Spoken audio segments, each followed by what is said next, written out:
abrir sus Biblias, por favor, en Primera de Timoteo.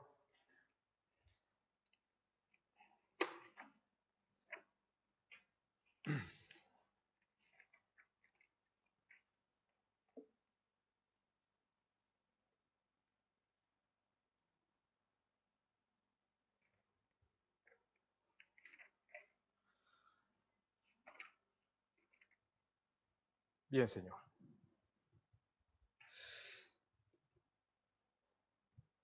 Permítanme orar una vez más con ustedes. Vamos a rogarle al Señor que nos ayude, que lo que vamos a hacer ahora sea agradable delante de sus ojos, que la palabra se vuelva clara para nosotros. Señor, te suplico, Dios Padre, yo te ruego en el nombre de Jesús, que nos guíes con tu Espíritu Santo para que esto sea agradable delante de tus ojos, Señor. Te lo suplico, Señor, en nombre de todos los que estamos aquí presentes. Queremos conocerte más a través de tu palabra para amarte mejor, Señor. Porque te amamos, pero sabemos que no te amamos como deberíamos. Te ruego, Padre, que nos ayudes. Perdón, Señor, por nuestros pecados. No vamos a decir si hemos pecado porque sabemos que hemos pecado, Señor, y por eso te pedimos perdón. Perdón, Señor. Perdón, Señor, por las cosas que tuvimos que haber hecho y no lo hicimos. Perdón, Señor, por aquellas obras también abiertamente pecaminosas, en las cuales caímos o incurrimos, Señor. Perdón, Señor. Que nuestro pecado no sea un obstáculo para conocerte y para santificarnos a través de tu santa palabra. Ayúdanos, Señor. Gracias, Padre, por permitirme estar aquí. Gracias, Señor. Gracias, Padre, por la vida del pastor Ricardo. Gracias, Padre, porque lo considero un amigo y un compañero de batalla. Gracias, Señor, por cada hombre que esté preparándose aquí para el ministerio. En tu santo nombre. Amén. Y amén. Primera de Timoteo capítulo 3 del 1 al 7. Primera de Timoteo capítulo 3 del 1 al 7. Tengo entendido que ustedes están en este momento en la etapa en que futuramente van a apartar más hombres para el ministerio pastoral. No sé quiénes son o no sé quién es la persona y realmente me parece mejor no saberlo. Así mientras estoy tirando de acá las cosas, voy a tener su presión ahí mirándome, su mirada presionándome. Pero quiero decirles de que también nosotros estamos estudiando el libro de Primera de Timoteo hace un buen tiempo. Y esta prédica fue dada en mi congregación el domingo 27 de noviembre del 2022. El domingo 27 del 2022 hemos predicado. Así que yo lo único que hice fue agarrar mis notas de esa predicación y le voy a dar tal cual lo di en mi congregación. En esta etapa, en mi congregación estamos preparándonos para apartar diáconos, que sería lo segundo, que está de Primera de Timoteo del 3, del 8 al 13.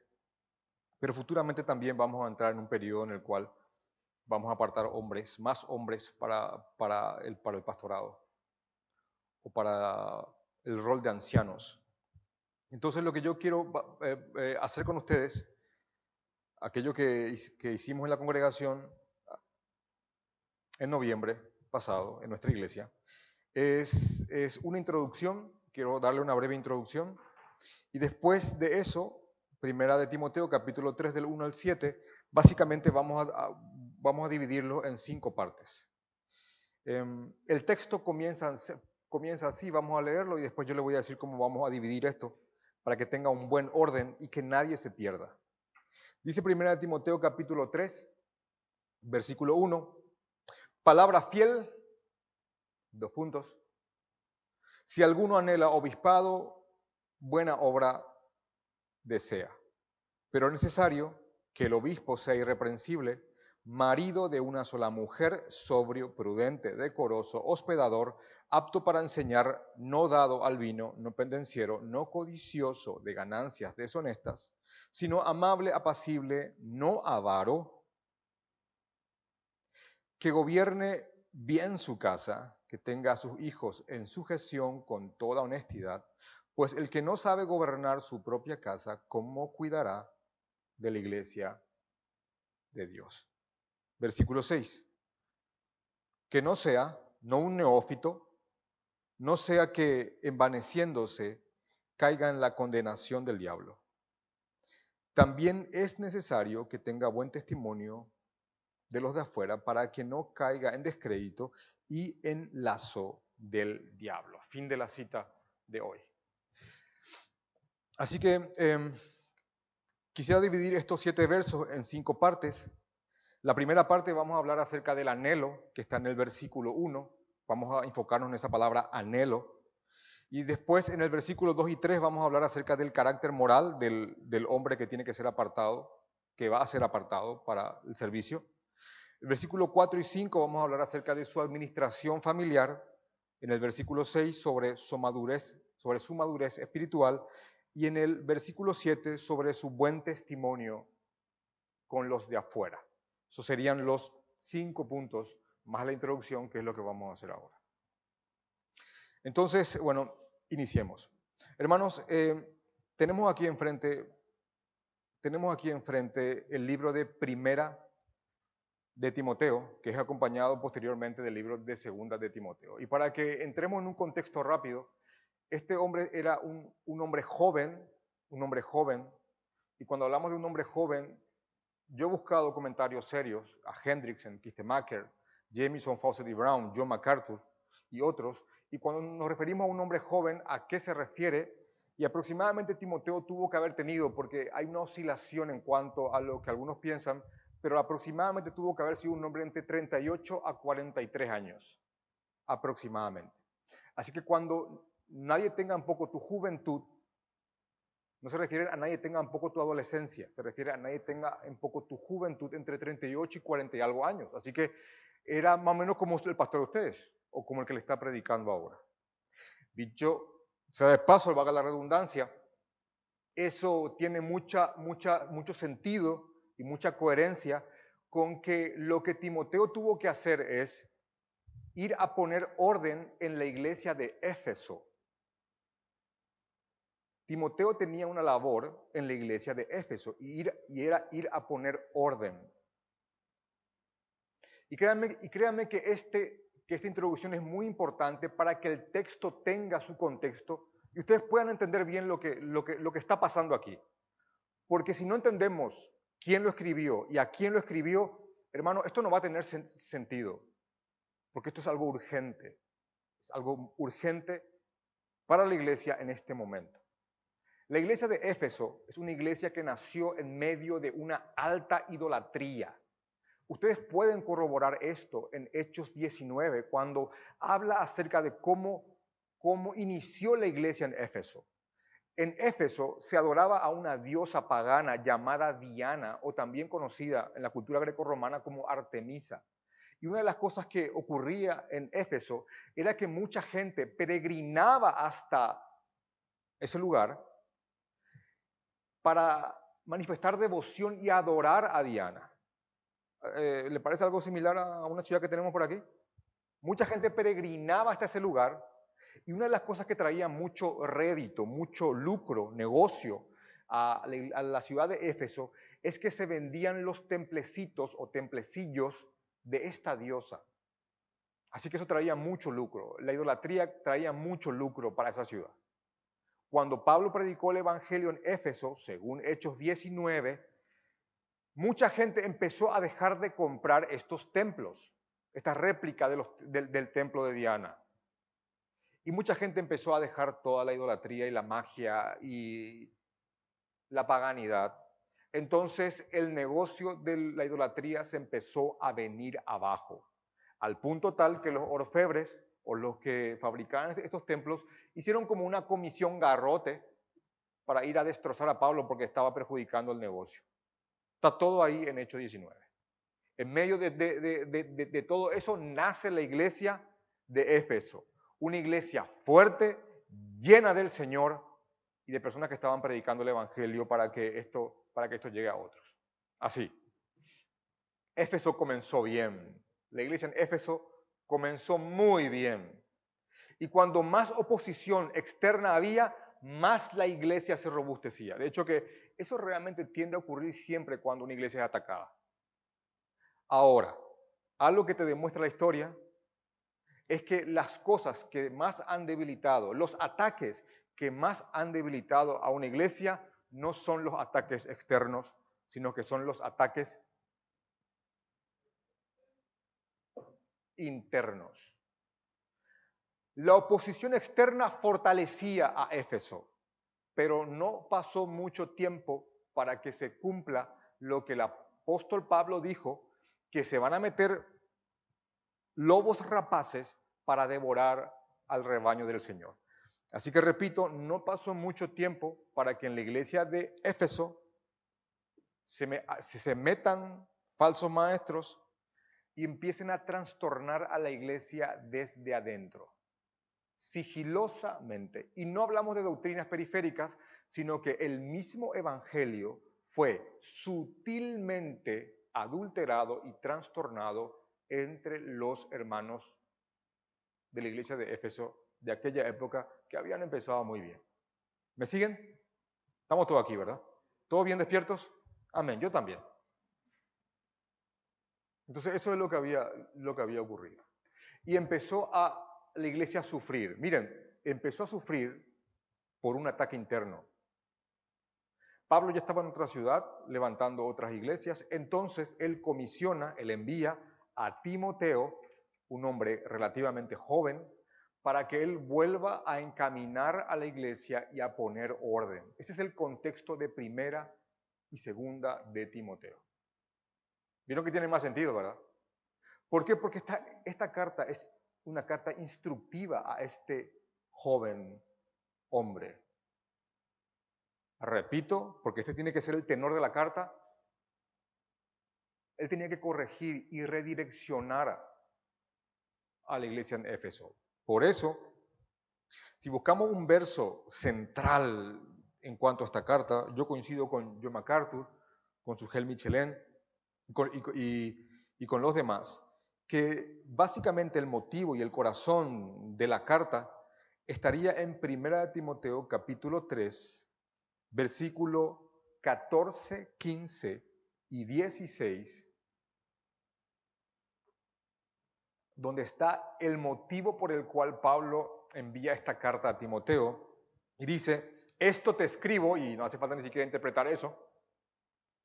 ¿Por qué escribió Pablo esta carta? Versículo 14, esto te escribo, aunque tengo la esperanza de ir a verte, para que si tardo sepas cómo debes conducirte en la casa de Dios, que es la iglesia del Dios viviente, columna y baluarte de la verdad. Y a continuación está lo que se conoce como el misterio de la piedad, una especie de resumen del Evangelio. Así que esta carta está aquí para que nosotros sepamos cómo debemos conducirnos. Amén. Punto. Eso es todo. La carta es sencilla, es incisiva y es sumamente clara, hermanos. Es sumamente clara. Esta carta está para que la iglesia sepa cómo debe de conducirse. Pablo inicia primera de Timoteo, primeramente recalcándole a Timoteo de que tiene que ir a confrontar y chocar a algunas personas para que no enseñen cosas distintas. Después reafirma en él el motivo de la ley.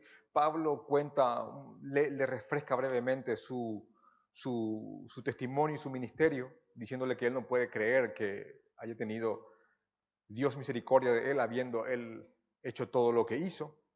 Después inclusive le pone como ejemplo de que ya él había como confrontado a dos personas, Himeneo y Alejandro, para que no blasfemen más.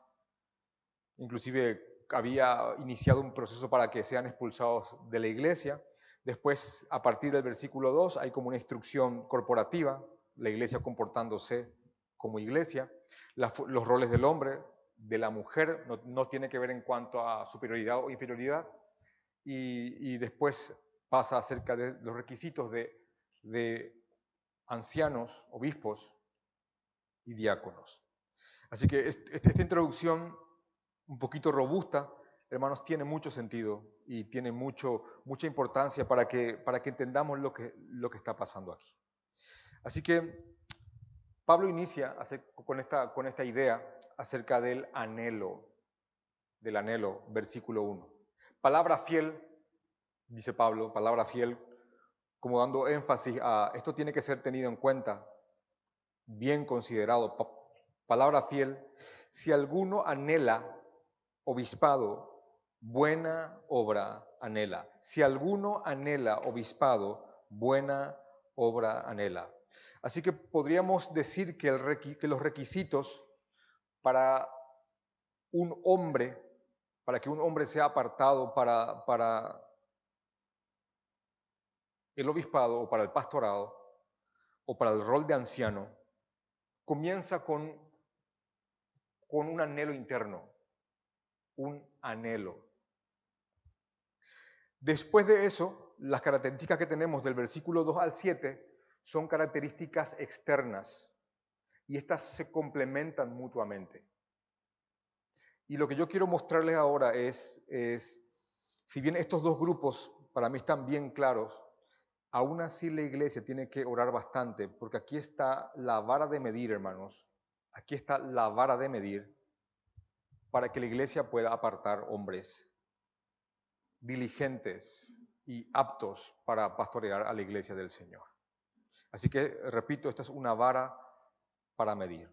Los pastores, los ancianos o los obispos son dones, son regalos que el Señor da a su pueblo. Básicamente, como dice Spurgeon, son como escogidos de entre los escogidos para guiar a los creyentes y a la familia de la fe. La iglesia tiene que estar bastante firme y consciente de las características y los requisitos de un pastor, porque voy a ir a un proverbio, no lo voy a pedir que lo busquen, solamente que lo anoten o que lo corroboren después. En el Proverbio capítulo 13, versículo 17 dice, el mal mensajero acarrea desgracias, mas el mensajero fiel acarrea salud. Y yo creo que meditando brevemente y pensando brevemente en cómo está la situación de las iglesias en nuestro país, yo creo que aquí más de uno habrá sido víctima de un mal mensajero. Y ustedes saben perfectamente lo que acarrean los malos mensajeros o los mensajeros infieles al Evangelio en sus vidas y en sus familias. No por nada en Tito, cuando Pablo escribe a otro hombre relativamente joven, le dice que él tiene que ser un retenedor de la palabra fiel tal cual ha sido dada, y en un momento dado dice tapar la boca a aquellos que trastornaban familias enteras retorciendo la palabra del Señor. Hermanos, cuando un hombre no apto o cuando un mensajero no adecuado es puesto a guiar al rebaño, puede llevar al rebaño a un precipicio. Son conscientes de eso, ¿verdad?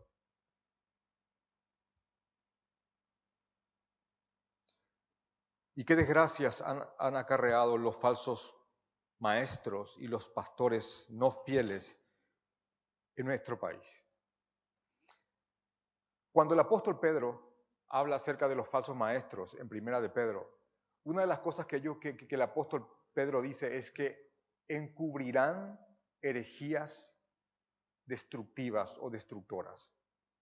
Y yo quiero que entiendan esto, hermanos, porque si yo les pidiera que me nombraran al maestro más hereje que conocen, yo te diría que tráeme el maestro más falso de los falsos, al peor de todos. Y yo te podría decir de que hay cosas que vamos a estar de acuerdo con él. Hay cosas que vamos a estar de acuerdo con él. Porque una de las características de los falsos maestros es que encubren herejías. Ahora, ¿con qué encubren herejías? ¿Qué es una herejía? Una mentira que está en contra totalmente del Evangelio y del Señor. ¿Con qué encubren esas herejías? Con verdades. Entonces es como si fuera que yo tomara veneno y te lo ponga con un papel de regalo y vos digas, qué lindo papel de regalo, pero adentro hay veneno. Digo eso porque hay gente que mira a falsos maestros y dice, sí, pero tiene razón en este punto. Y le decimos, sí, en este punto sí, pero no te das cuenta que es como Pedro dice, esa es la cobertura de su herejía.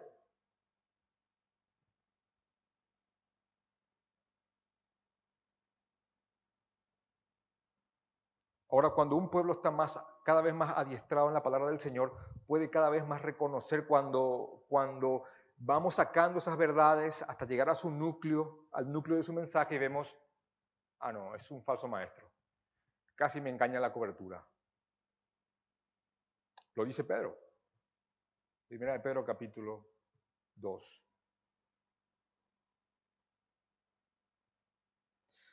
Y tenemos como ejemplo supremo al Señor mismo luchando con Satanás y el Señor con Biblia en mano y Satanás con Biblia en mano también. En Lucas 4 y en Mateo 4 van a percatarse que Satanás decía, Jesús, tírate de ese lugar porque escrito está, y usó probablemente uno de los salmos más hermosos y más conocidos, más de escuelita dominical que podemos conocer, que es el que habita bajo el abrigo del Altísimo. ¿Qué dice después? Morará bajo la sombra del Omnipotente. Y Satanás tomó los versículos 12 y 13 de ese salmo para tentar a Jesús y que éste se lance. Satanás usando la Biblia. ¿Cómo se defiende Jesús? Con la Biblia también. Satanás dice, escrito está. ¿Qué dice Jesús? Ah, no, pero también escrito está, paz, tapa. Ahora, ¿cómo vas a defenderte de maestros que imitan a su dueño si no sabes lo que está escrito? ¿Por qué estoy diciendo esto? Porque el mal mensajero acarrea desgracia y el bueno acarrea salud. Y esto es algo que hay que tener en cuenta a la hora de pensar en los hombres que van a dirigir al rebaño del Señor. Yo ruego al Señor de que dé entendimiento a todo hijo suyo que esté en este momento en alguna iglesia con algún pastor hereje y que si no hay forma de hacer un cambio estructural, salgan corriendo de ahí, huyan de ahí. Y hablamos nada más y nada menos del Evangelio, del Evangelio. Así que el Señor nos guíe. Así que, hermanos, Pablo comienza con esta frase, con esta palabra fiel. Si alguno anhela obispado, buena obra anhela. Y por ahí si hay aquí algún joven que está sintiendo ese llamado del Señor, yo entiendo cuando alguien dice, yo creo que tengo el llamado, yo entiendo esa frase, pero déjame darte la expresión correcta. La palabra correcta es yo tengo el anhelo, que es lo que está en 1 Timoteo capítulo 3, versículo 1. Yo tengo el anhelo. Por eso dice Pablo, el que tenga anhelo de ser aquel apartado por el Señor para dirigir la iglesia, buena cosa desea. Anhelo. Cuando hablamos del llamado en sí, estamos hablando cuando este anhelo se complementa con lo que están a partir del versículo 2 al 7. Yo deseo, yo anhelo, yo quiero ser anciano, pastor, obispo, y la iglesia ve en mí los requisitos que siguen. Con que yo lo anhele o yo lo desee, no basta para decir yo tengo el llamado. Porque yo puedo anhelarlo, pero si mi congregación dice, no, hermano, no.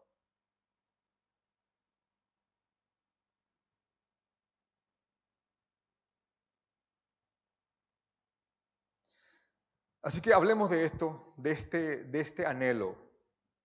Este anhelo no es como Dice un comentarista, no es una ambición, no es un deseo desordenado o pecaminoso. Un hombre escribió, la ambición, ese deseo pero pecaminoso y desmedido, casi obsesivo. La ambición por el oficio pastoral corrompe. Ahora, el deseo por el servicio santifica. Cuando vemos esta palabra, anhelo, esto interno que tiene esta persona, que está creyendo que Dios lo quiere apartar para el pastorado o para el obispado, que es la palabra que usa esta versión, la Reina Valera, la pregunta sería, ¿qué es lo que debe anhelar esta persona? ¿Qué es lo que debe de anhelar? Y la respuesta es sencilla. Es hacer avanzar el reino del Señor y servir a los hermanos, a los hijos de Dios, para que estos se parezcan cada vez más a Cristo. Ese es el anhelo. Yo deseo, yo anhelo servir al Señor y guiar a mis hermanos para que estos sean cada vez más parecidos a Cristo. Yo deseo, eso es lo que yo anhelo. Al punto tal de vivir una forma de vida, valga la redundancia, de seguir una forma de vida que me lleve a mí inclusive a tener que renunciar a muchas cosas que tal vez otros hermanos no deban de renunciar. A eso se refiere ese anhelo. Así que no es un anhelo de dinero, de prestigio o de poder, sino que es un anhelo de servir. Cuando Pablo dice, si alguno anhela obispado, es si alguno anhela servir en todas sus áreas, bueno, ese está anhelando buena cosa, buena cosa. Hay un claro ejemplo de lo que no es este anhelo, y sí quiero leer con ustedes estos versículos, porque están en Mateo capítulo 23. Mateo capítulo 23, cuando Jesús está exponiendo a los falsos maestros de su época, a los que se suponía que deberían de guiar al pueblo de Dios. En Mateo capítulo 23, versículos 5, 6 y 7, dice así. Hablando acerca repito, de aquellos que se suponía que deberían de dirigir y guiar al pueblo de Dios. Mateo 23, versículos 5, 6 y 7 dice, antes hacen todas sus obras para ser vistos por los hombres. Así que estos maestros más que nada querían reconocimiento. Así que anhelo de reconocimiento no es. Pues ensancha sus filacterías y extienden sus flecos y sus mantos, porque era una vestimenta que les diferenciaba de todos los demás. Así que prestigio y fama tampoco es. En el versículo 6, y aman los primeros asientos en las cenas y las primeras sillas en las sinagogas y las salutaciones en las plazas y que los hombres los llamen rabí, rabí, que también significa maestro, maestro. Hermanos, si en lo profundo de una persona que anhela, que dice que anhela obispado, y esto es algo muy interno, algo con lo que esta persona tiene que estar ahí orando y luchando, que esto no sea, si es por prestigio, si es por una cuestión de respeto, ese no es el anhelo al cual el Señor se refiere. Lo que pasa es que el pastor viene y todos se callan. Bueno, si es por eso, no es. Si es porque uno puede llamar al orden a cualquier persona, por eso no es. Es un anhelo de servicio, de servicio. Yo he conocido en mis más de 20 años de evangélico a pastores que son exactamente estrellas, hermanos.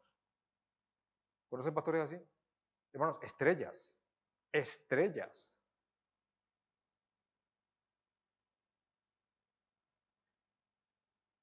Y se comportan como famosos de farándula. Bueno, básicamente no es a lo que Pablo se refiere. Pablo se refiere a un servidor, a alguien que anhela servir. El pastor está para guiar, no para enseñorearse de la grey, que es lo que manifiesta Primera de Pedro capítulo 5, del 1 al 4, no lo voy a leer, pero básicamente dice el apóstol Pedro en esta frase, que no estamos para enseñorearnos del rebaño, sino que para guiarlos, para apacentarlos. Así que este anhelo es un anhelo de servicio. Y repito, yo entiendo cuando alguien dice, yo creo que tengo el llamado. Bueno, yo te diría, el llamado te lo confirma la iglesia. Tus hermanos confirman tu llamado. Lo que tenés es el anhelo. Tengo un anhelo de ser pastor. Ahora, yo puedo anhelar algo, y repito, pero son ustedes los que van a confirmar si realmente ese anhelo es o algo del Señor que ha engendrado en el corazón de un hombre, o es simplemente una emoción o un deseo de una persona que aspira a algo totalmente salido solamente de él. Si les sirve, cuando yo sentí ese anhelo, que yo en su momento lo llamé erróneamente, creo que tengo el llamado, pero después entendí que es un anhelo, yo comencé con la encrucijada en el 4º año de universidad. Yo estudié abogacía, 6 años, en la Universidad Nacional de Derecho, en Trinidad. Cuando estaba en el 4º año, se me metió el anhelo débilmente en el corazón. Yo trabajaba en un estudio jurídico, como procurador se dice, es el término, que es cuando vas a hacer los trámites, pero como no tenés matrícula, te firma un abogado. Yo estaba era pupilo de un abogado que tenía 80 años, así que sabía mucho de derecho. Y en el 4º año es como que se me pasó por la mente eso. En el 5º la cosa tomó fuerza, me carcomió por dentro, y en el 6º año, casi a fin de año, en el estacionamiento de la Facultad de Trinidad, yo estaba con mi novia, hoy día mi esposa, y le dije, yo recuerdo estábamos en el auto, teníamos que rendir una materia, y le dije, mi amor, yo voy a ser pastor. Cuando le informo esto a mis familiares, después de un tono de burla, no pudieron creerlo. Cuando después con el doctor con el que trabajaba, le dije, no, ya no voy Él no lo pudo creer. Y hasta hoy día algunos dicen que se me quemó algo en algún momento dado.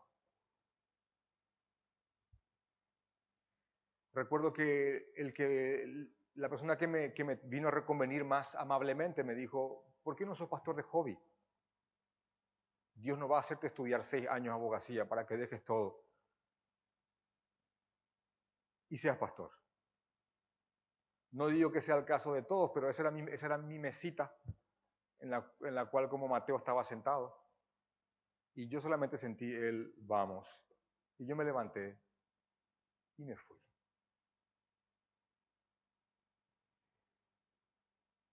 Y yo sentía que si yo no hacía eso, sería el equivalente a Jonás que no va a Nínive. A ese anhelo me refiero. Que está entre dudas, entre que uno mismo se trata de reconvenir, pero no hay forma, hermano. Es tan fuerte ese anhelo interno que el Señor pone en tu corazón que en un momento dado no hay paz. Con el tiempo mis hermanos reconocieron que el Señor me estaba llamando. Miren cómo me estoy expresando. Mis hermanos reconocieron que el Señor me estaba llamando. Y en aquel momento mis pastores me guiaron por un cierto tiempo y la iglesia confirmó mi llamado, mostrándome que no era solamente un anhelo mío, sino que ese anhelo fue puesto por Dios. ¿Ven el orden, verdad?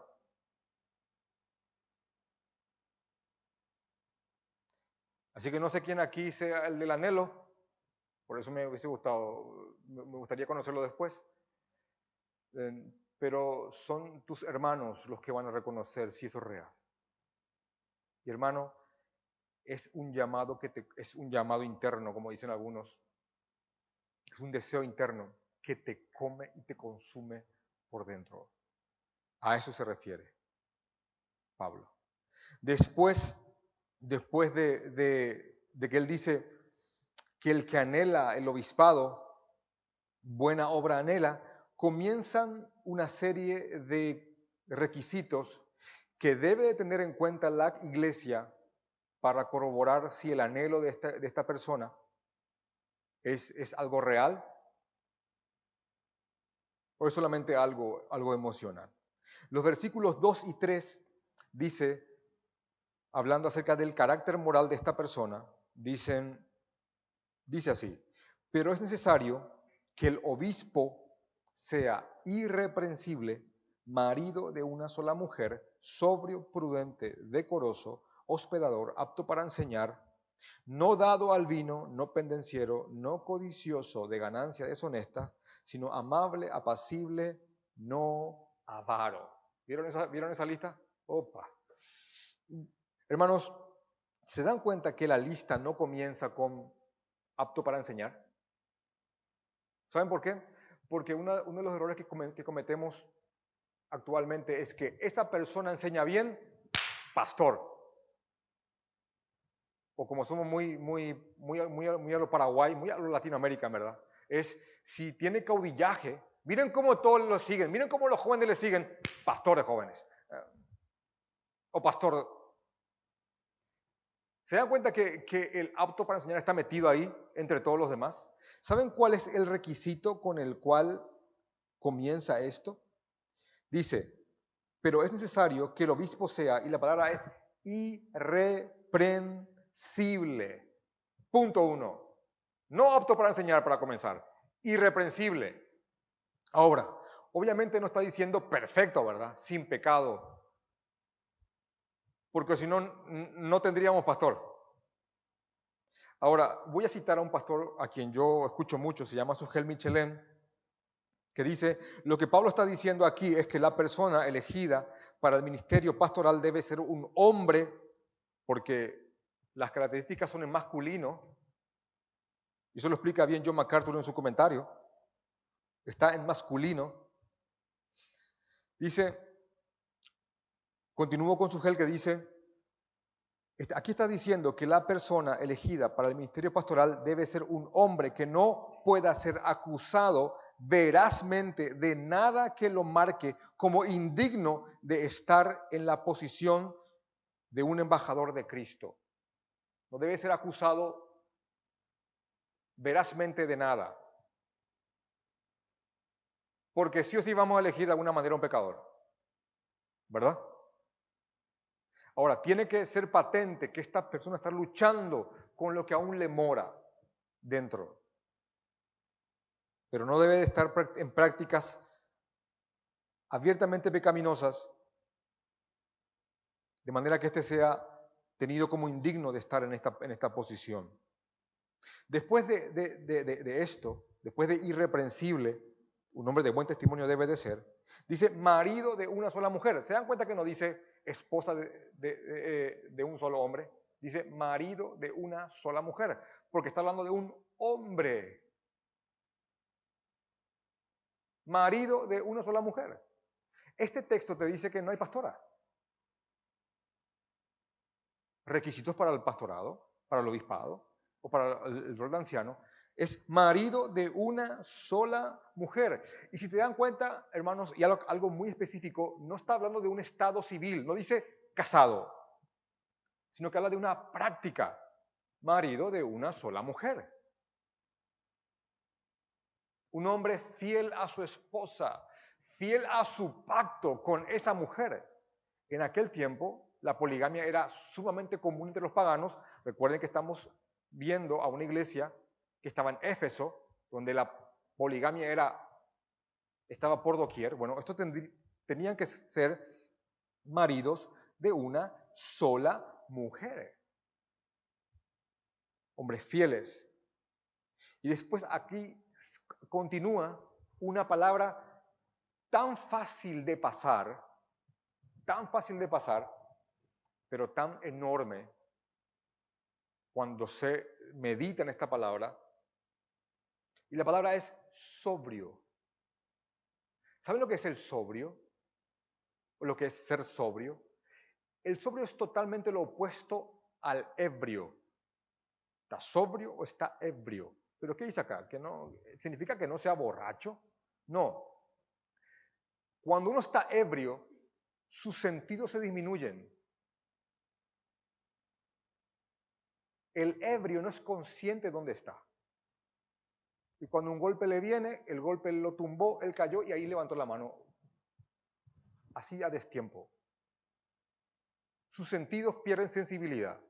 Entonces, metafóricamente hablando, el sobrio es el que está bien ubicado. ¿Entienden eso? Él entiende dónde está. Entiende los tiempos. Entiende lo que se tiene que hacer. Es entendido. Sabe qué decir y qué no decir. No es imprudente. Tiene cierta sabiduría de parte del Señor. Él es sobrio.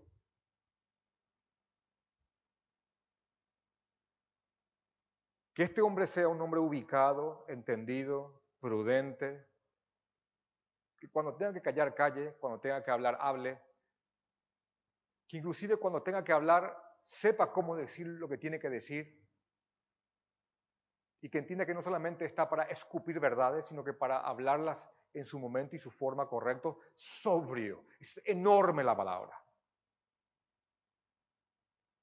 Después recalca esto con prudente, la capacidad de ejercer sabiduría, prudente.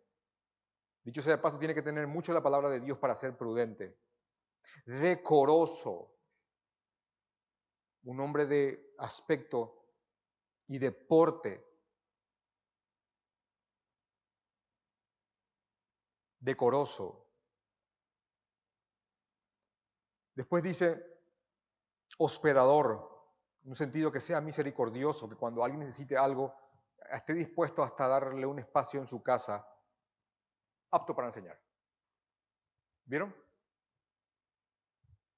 Hermano, si enseñás muy bien, no significa que tenés que ser pastor. Si tenés la labia o transmitís bien, probablemente estés para locutor. Pero no es un requisito principal para decir, mira, un poco un pastor. Hay muchas otras cosas antes de eso.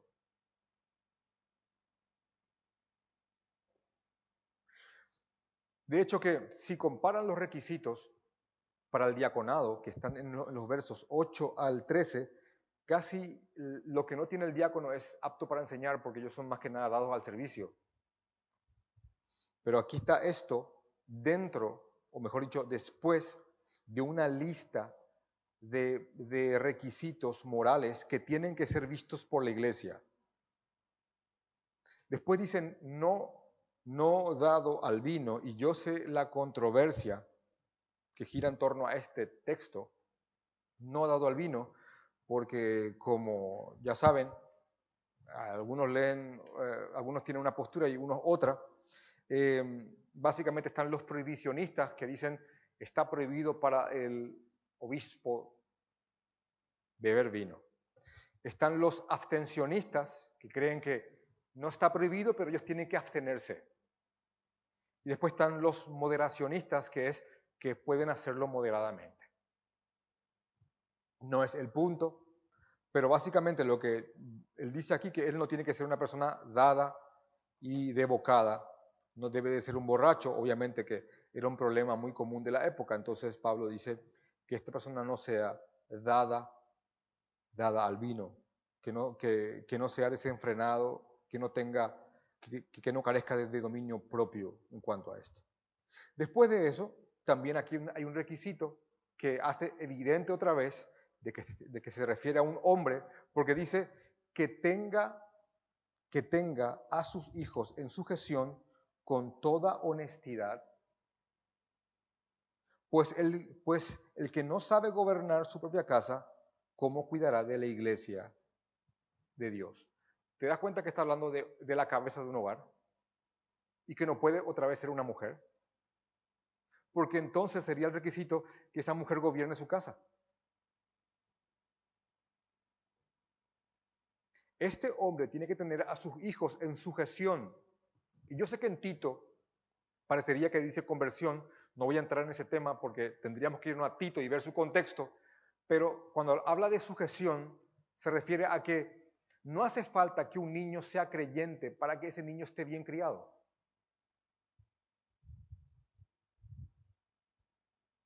Este hombre tiene que tener a su hijo en sujeción. Yo no fui a la Cimefor, mi hermano sí fue. Le encantaba ir a la Cimefor, al servicio militar obligatorio. Yo recuerdo cuando fuimos el primer miércoles a visitarlo, a visitarle, él había bajado tanto de peso en una semana, hermanos, y estaba alineado con otros muchachos, que yo sabía que él como forma de aventura había ido con todos sus amigos al servicio militar, y yo sabía que los amigos de mi hermano eran bastante rebeldes y muy traviesos, vamos a llamarlo así. Ahora, me impresionaba que esos muchachos tan rebeldes, tan difíciles de domar, estén ahí en una fila, hermanos. Y en una semana un hombre decía, arriba, arriba, abajo, abajo, abran la pierna, abran la pierna. Hermano, una obediencia. De hecho que yo le conocía a uno de ellos que era bastante especial y me impresionó lo obediente que estaba haciendo.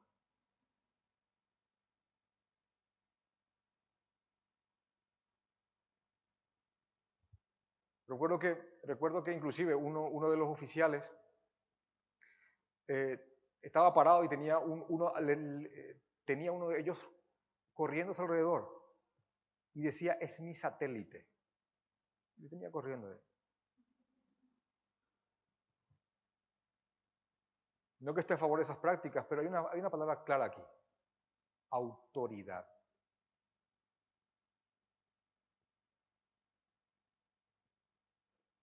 Y tampoco le estoy diciendo padres que le tengan a su hijo como la Cimefor, ¿verdad? Pero se llama autoridad. Ustedes piensan que ahí tenían la opción, no, este es creyente, este no, este obedece, este no. Hermano, obedecían todos al igual, ¿eh? Desde el más perverso hasta el más cristiano, todos obedeciendo. Porque había autoridad. ¿Sabe qué te está diciendo esto? Que si esa persona no puede tener a sus hijos en autoridad, bajo autoridad y en sujeción, hace como una comparativa. ¿Cómo él, si ni siquiera puede con el rebaño pequeñito, cómo va a guiar al rebaño grande? ¿Cómo? Y miren la comparativa que hace. Dice, que gobierne bien su casa, porque los hombres son los que tienen que gobernar su casa, no las mujeres. Los hombres deben de gobernar su casa, entonces dice que gobierne bien su casa, que tenga a sus hijos en sujeción con toda honestidad. Ahí está el punto de que tiene que ser una sujeción bíblica, con autoridad bíblica, con vara bíblica, con instrucción, con amor, pero tiene que estar en sujeción, independientemente o no que es que Dios haya llamado a sus hijos. Y aquí está la comparativa. Pues, dice el versículo 5, pues el que no sabe, miren esa palabra, saber, el que no sabe gobernar su propia casa, ¿cómo cuidará de la iglesia de Dios? ¿Cómo? Si no puede con 3 niños, o con 2, o con 1, ¿cómo va a poder con esto? Miren aquí esta ramilleta a mi derecha, miren esto, miren acá eso. Yo no los conozco, algunos tienen carita de... Pero miren acá, ¿cómo van a poder con estos?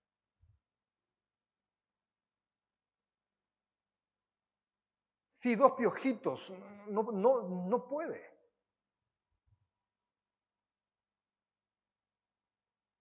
¿Ven la lógica bíblica? Palabra de Dios. Amén. Algunos quisieron decir te alabamos, Señor, ¿verdad?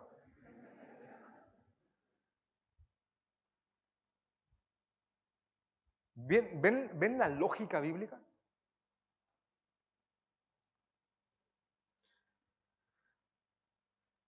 Hermanos, es muy importante, porque el hombre que vamos al que una iglesia va a apartar para guiar, se termina convirtiendo en el ejemplo de todos los demás.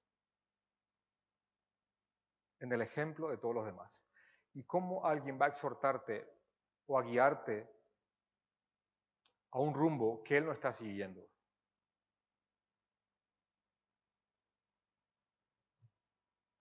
Después de esto, de hablar acerca de lo importante que es que él gobierne bien su casa, porque entonces cómo va a gobernar la familia, la casa del Señor. De hecho, que es lo que habla 1 Timoteo capítulo 3:15, que la iglesia es la casa de Dios, columna y baluarte de la verdad. Va a pasar al punto que está en el versículo 6, que es acerca de su madurez espiritual. Y todos los pastores sabemos qué es esto. Dice el 6, que no sea un neófito, no un neófito. Neo, nuevo, fito, fe, que no sea una persona nueva en la fe. Y alguien dice, ¿por qué? Porque el recién converso es capaz de irse a Qatar a predicarse cuando recién se convierte.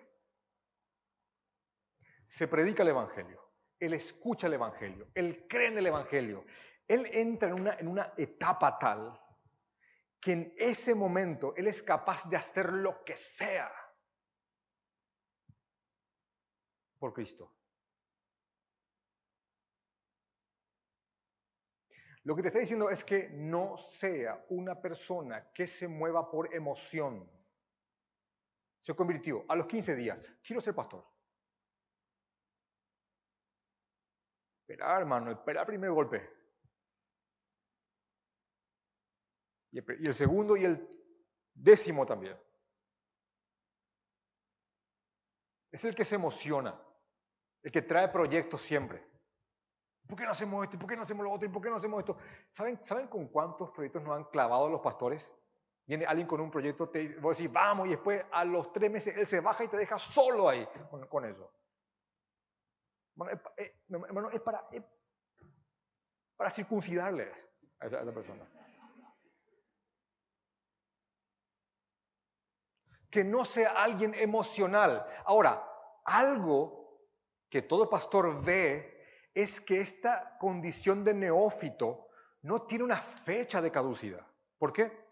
Porque hay mucha gente que está en situación de neófito hace 10 años.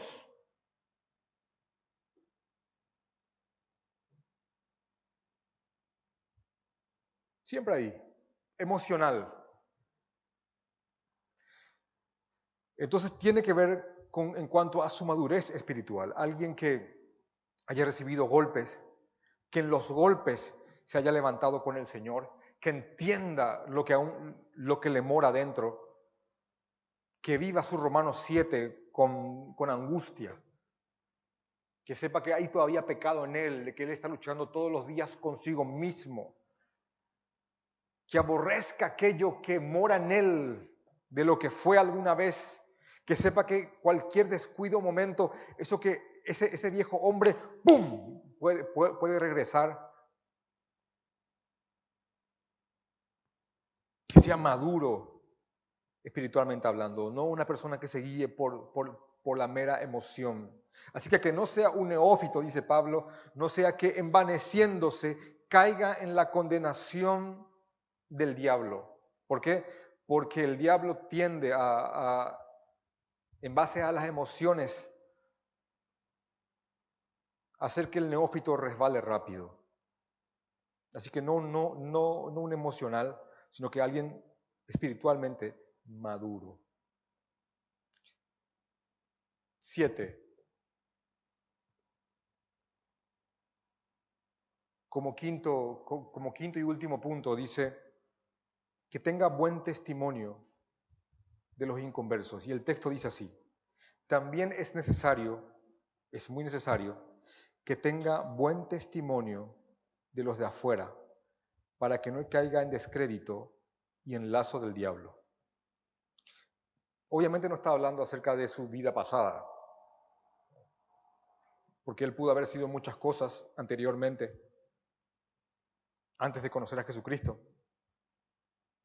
Pero el punto es que una vez él, habiendo creído, habiendo pasado un tiempo instruyéndose y creciendo a la sombra de sus pastores, manifestando anhelo ante los ojos de su congregación, confirmando el llamado, tiene que haber una marcada y una pronunciada y clara vida en Cristo Jesús.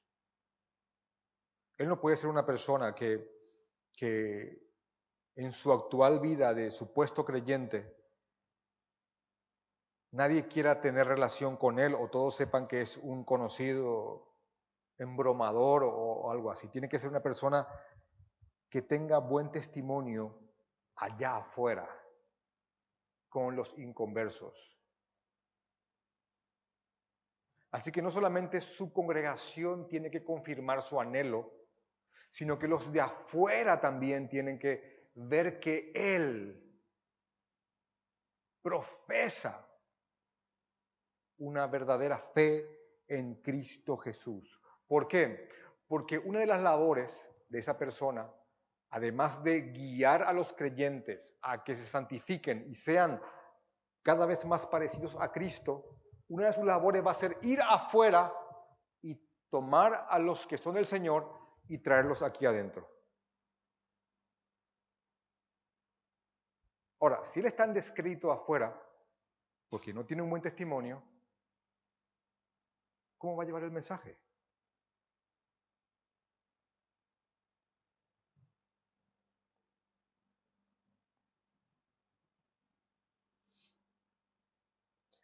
¿Vieron todo esto?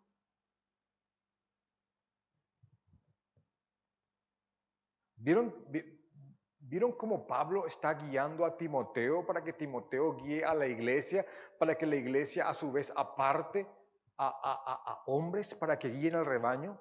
Si muchas congregaciones tuvieran en cuenta esto, tendríamos muchos menos falsos maestros.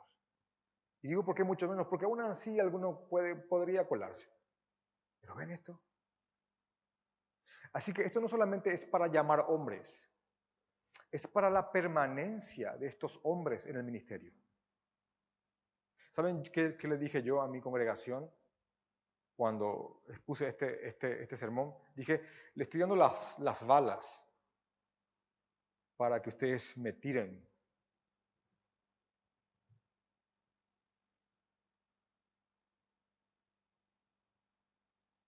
¿Vieron lo importante que es? ¿Vieron cómo no es solamente un anhelo vano o algo emocional, sino que tiene que ver con santidad y consagración?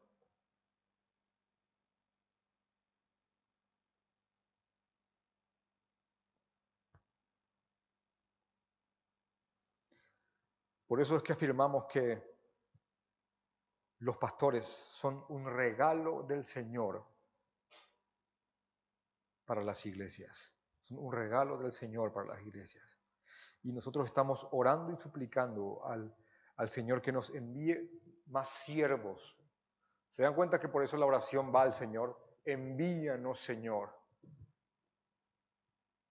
siervos para tu mies. Envíanos, Señor.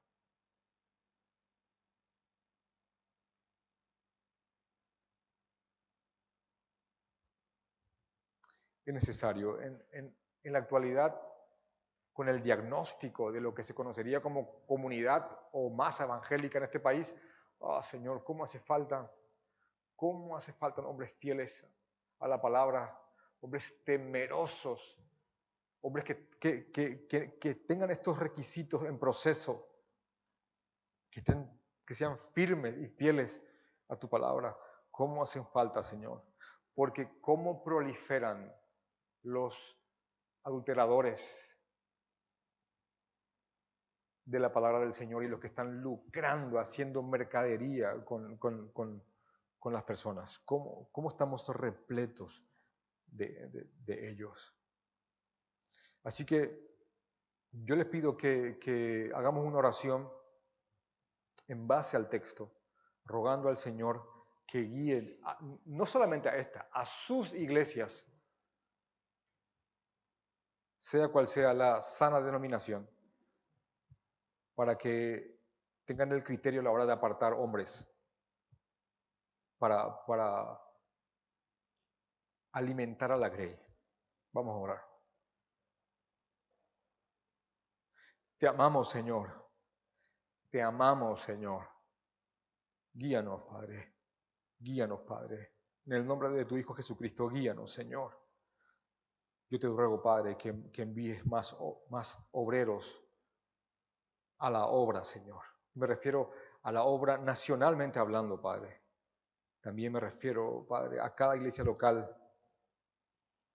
Envía más obreros, Señor, más obreros con este anhelo que viene de tu parte, Señor, con este anhelo, con este deseo real, Señor, no emocional. Te ruego, Padre. Te ruego, Señor. Te pido, Padre, que estos hombres sean guiados por tu Santo Espíritu para que lleguen a alcanzar un carácter irreprensible, que sean fieles, Señor, a sus esposas, que sean sobrios, Señor, que sean entendidos en los tiempos, que sepan lo que se tenga que hacer, que por medio de tu sabiduría sean prudentes, que sean de un buen porte, Padre, no escandalosos, que sean sabios, misericordiosos, que obviamente tengan ese don que das a algunos, inclusive al darlo das más y menos a otros por tu soberanía, que es el don de la enseñanza. Dales dominio propio, Señor, que no sean pendencieros, que no sean codiciosos, Señor, que no hagan esto por ganancia, sino que realmente lo hagan por el deseo de servir, que sean amables, que sean hombres pacíficos y que los bienes materiales no sean el objeto de sus vidas, que no sean avaros, Señor, que gobiernen bien sus casas, que tengan a sus hijos con esa crianza bíblica, sujetos, sean creyentes o no, que sepan gobernar bien sus casas, para que también con ese conocimiento y esa sabiduría puedan cuidar a tu familia, a tu casa, Dios santo y bendito. Que no se guíen por la emoción, sino que haya una madurez espiritual en ellos que los guíe, Señor, a una correcta función. Guárdalos del diablo, Padre, y que afuera tengan un buen testimonio, para que tu evangelio, no solamente ellos, para que tu evangelio no caiga, Dios santo y bendito, en descrédito por causa de ellos. Envíanos hombres así, Señor. Envíanos, Señor, hombres así. En tu santo nombre. Gracias, Señor. Amén.